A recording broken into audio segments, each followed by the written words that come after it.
क्या आपने कभी किसी ऐसी जगह के बारे में सुना है जहां पर सोना मना है? ऐसी जगह सुना है कभी, क्योंकि उस इलाके में उस जगह पे एक ऐसी चीज रहती है जो कि आपको रात भर जगा के रखेगी, सोने नहीं देगी। बिल्कुल भी ऐसी ही एक जगह एकिस्ट करती है हमारे देश के राजस्थान के कोटा शहर में। ब्रिजराज भवन नाम है इसका है। तो ये एक होटल एंड आज के समय में हर किसी को इसके बारे में पता है कि यहाँ पे क्यों नहीं जाना चाहिए, यहाँ पे क्यों नहीं सोना चाहिए, इसका इतिहास क्या रहा है, कितनी मनहूसियत है उस जगह में, क्यों क्या है वहां की ऐसी एनर्जी, वो सबको अच्छे से पता है। लेकिन गाइस, आज से कुछ 16 साल पहले तक लोगों को कुछ भी नहीं पता था कि यहाँ पे क्या है क्या नहीं है। किसी को कुछ आइडिया नहीं था एंड लोग यहाँ पे जाया करते थे सोने के लिए। लेकिन गाइस, अभी ना एक ऐसी कहानी मैं आपको बताने वाला हूं जो सीरियसली आपकी होश उड़ा देगी। एंड गाइस, 16 साल पहले ना एक वॉचमैन यहां से ना भाग गया था, अपना काम वगैरह सब कुछ छोड़ के आधी रात में। एंड उसके रिप्लेस में एक दूसरा वॉचमैन आया था एंड उस वॉचमैन का नाम था रवि। जो पिछले वॉचमैन के साथ हुआ वो तो सिर्फ ऐसा था कि बस छोटी मोटी चीज होती और वो उससे डर के भाग गया था। लेकिन जो रवि के साथ हुआ वो वाकई में आपके होश उड़ा देगी। लेकिन अब ये वीडियो शुरू करने से पहले ऐसे ही और horror, mysterious and historical videos देखने के लिए सब्सक्राइब कर दीजिए इस चैनल को। एंड गाइस, हम लोग 1 मिलियन सब्सक्राइबर्स के बहुत ज्यादा नजदीक है, प्लीज कर दीजिए।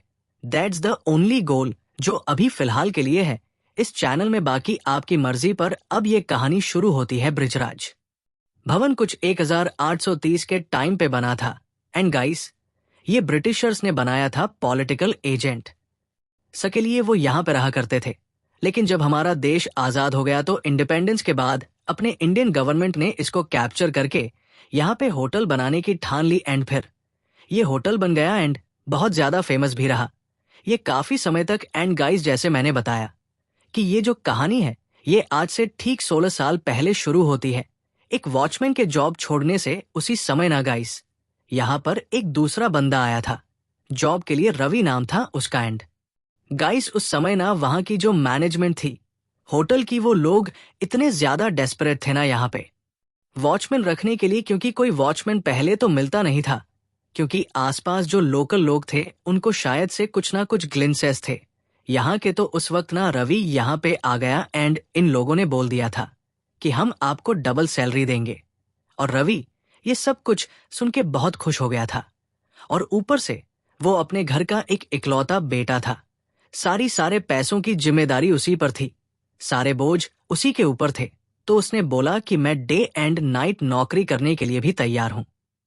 और ऐसा करके उसने जॉब स्वीकार कर ली। गाइस, रवि ने अब बोला जॉब जॉय कर लिया था। एंड वो गाइस रात लगा हुआ था इसी नौकरी के अंदर। एंड गाइस, ये चीज ऐसी थी ना कि वो दिन भर तो काम करता ही था, रात को भी काम करता था। मतलब उसकी जब थोड़ा बहुत अगर उसका शिफ्ट चेंज होता था तो उस समय उसको थोड़ा बहुत सोने का मौका मिल जाया करता था। अदरवाइज उसको खुद के लिए भी टाइम नहीं मिलता था। लेकिन कुछ वक्त के लिए सब कुछ थोड़ा बहुत ठंडा ठंडा था। लेकिन फिर भी एक बार यहाँ की होटल जो मैनेजमेंट कंपनी थी वो आती है रवि के पास। एंड वो आके कहती है कि रवि, अभी ना छुट्टियों का टाइम आने वाला है। जबकि छुट्टियों का टाइम आने वाला है तो फिर होटल एकदम कचाकच भरा हुआ रहेगा, सारे लोग आसपास रहेंगे, सब कुछ रहेगा, तो बहुत सारे लोग आना आएंगे यहाँ पे। तो फिर हमको सिक्योरिटी की सख्त जरूरत है। तो एक सिंपल सी बात है कि तुम्हें डे एंड नाइट एकदम अच्छे से करना पड़ेगा। अभी कभी कभार तुम्हारी नाइट शिफ्ट नहीं भी होती थी, लेकिन अभी तुमको रहना ही पड़ेगा पूरी छुट्टियों के टाइम पे और तुम्हें घर जाने का मौका नहीं मिलेगा। तो ये एक बुरी बात हो गई है यहाँ पे, क्योंकि जो तुम्हारा दूसरा बंदा था, जो यहाँ पे दूसरा वॉचमैन यहाँ पे काम किया करता था, उसने भी नौकरी छोड़ दी है। अभी कल एक दूसरा वॉचमैन आने वाला है काम के लिए, लेकिन उस वक्त के लिए उसके हायरिंग तक तुमको यहाँ पे काम अच्छे से करना पड़ेगा। रवि ये सुनकर कुछ बोला नहीं, एकदम थोड़ा हिचकिचा रहा था बात करने के लिए। तो फिर उस पोर्टल मैनेजमेंट की जो टीम थी उन्होंने कहा कि हम तुझे ज्यादा पैसे देंगे, अभी तू कुछ बोल मत, लेकिन यहीं पर रुक जा, ठीक है। और जब पैसों की बात आई तो फिर रवि ऑफ कोर्स खुश हो गया। उसने बोला ठीक है, मैं यहीं पे रुकता हूं। और वो रुक गया गाइस। अभी दिन ढल चुका था, रात हो गई थी सारे गेस्ट अभी अपने कमरे में जा चुके थे। सब लोग अपने अपने कमरे में। रात इतनी हो चुकी थी कि बहुत अंधेरा था, लिटरली बहुत अंधेरा था। आसपास कोई भी नहीं दिख रहा है, आसपास कोई भी आवाज नहीं आ रही सिवाय रवि और उसकी लाठी की। रवि जोर जोर से उस लाठी को बजा बजा के चल रहा था।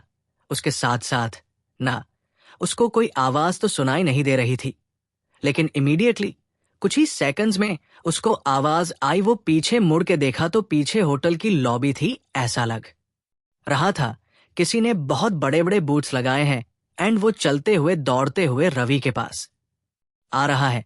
और उसी पल अपने आप सारी आवाजें खत्म हो गई। उसने देखा कि पहले तो होटल की लॉबी में कोई नहीं है। ये सरप्राइजिंग बात थी, बिकॉज एक होटल है, ये होटल के लॉबी में कोई भी नहीं है। ऊपर से ऐसी आवाजें आना बहुत ही ज्यादा स्ट्रेंज है।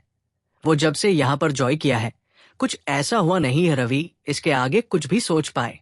उससे पहले ही होटल के एकदम ऊपर की मंजिल से जोर के किसी के चिल्लाने की आवाज सुनाई दी। गाइस, अभी रवि भागते हुए ऊपरी मंजिल पर गया। वो गया एंड उसने देखा कि लॉबी में ठीक सामने वो देख सकता है कि एक औरत उसके कमरे के ठीक पास में खड़ी है और अपने कमरे को एकदम घूर के देख रही है, लेकिन डरी हुई है, काफी ज्यादा सहमी हुई है।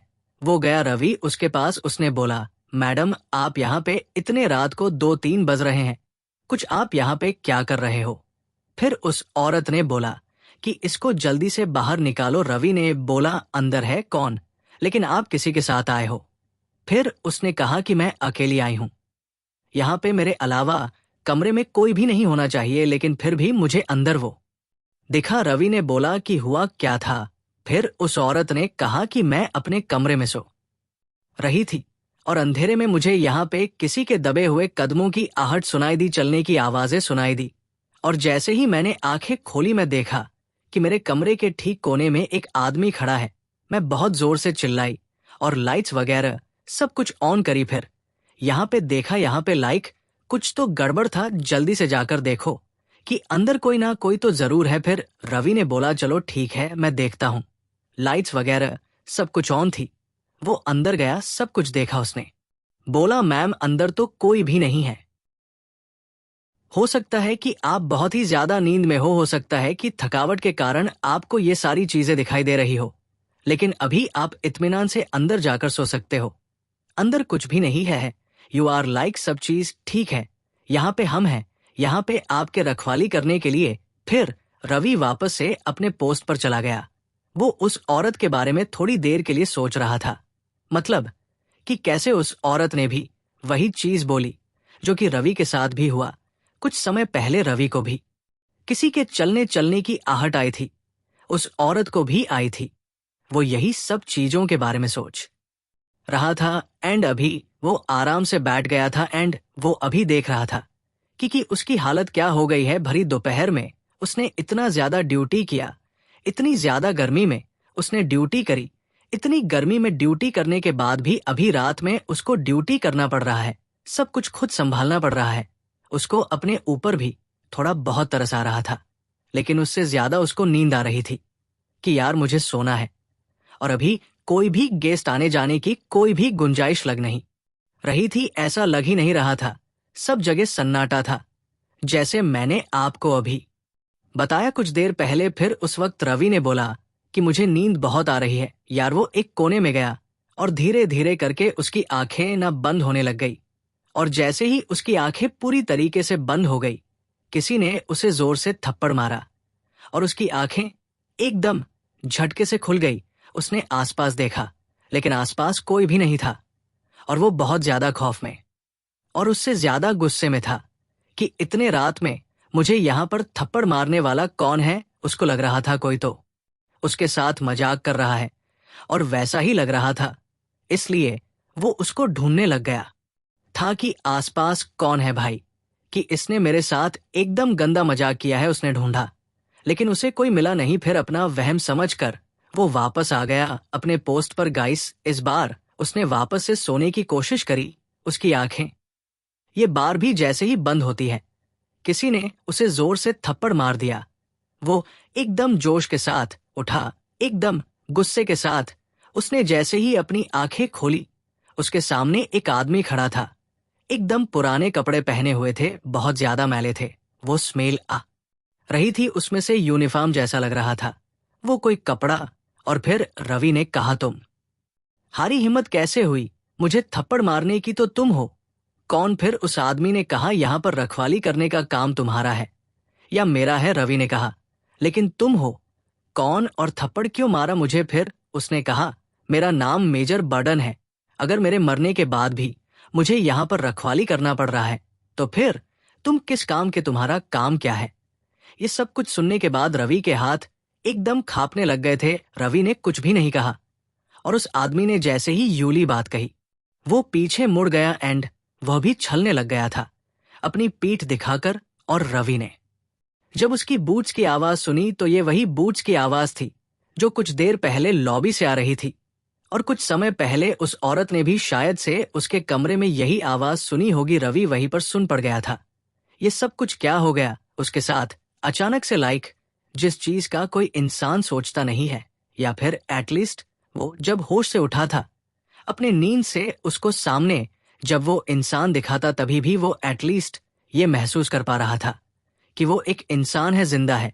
लेकिन जैसे ही उसने ये वाली बात कही ना उसको, कि मतलब मेरे मरने के बाद भी मुझे यहां पर रखवाली करनी पड़ रही है, तो तेरा क्या यहां पे जरूरत है? उस वक्त सब खत्म हो चुका था उसके आसपास। एकदम सहम के कप्पा के वो एक कोने में जाकर बैठ गया था। अचानक से उसने देखा कि गेट के बाहर से कोई तो अंदर चलते हुए आ रहा है। वो वापस डर गया। सेम वैसी की वैसी ही कदमों की आवाज आ रही थी। बूट्स की एकदम चौकन्ना हो गया था वो अभी, क्योंकि उसने फिर भी एक ग्लिंस थोड़ा सा ऐसा लिया, गेट के पास का एंड देखा तो वहां पे उसका मैनेजर आ रहा था, जो वहां का नाइट मैनेजर था। वो आया और उसने देख लिया कि रवि एकदम कपकपा के बैठा है। और ये नजारा हर रात को देखने मिलता है किसी ना किसी नए वॉचमैन के साथ। इसने भी वो आत्मा को देखा है। टाइम ये नाइट मैनेजर को पता चल गया था।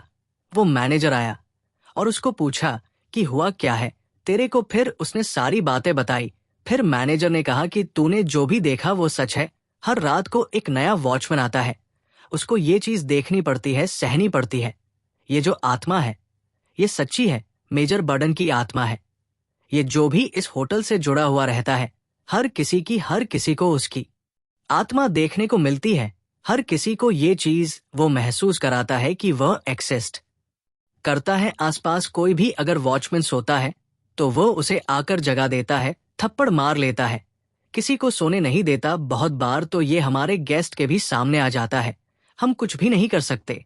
इसकी आत्मा को शांति नहीं मिली है। इसकी आत्मा, इसकी रूह यहीं पर भटकती रहती है, यहाँ पे अंधेरे में। एंड गाइस, फिर वही हुआ जो हर वक्त यहाँ पर होता है। एक वॉचमैन ने यहाँ से नौकरी छोड़ दी।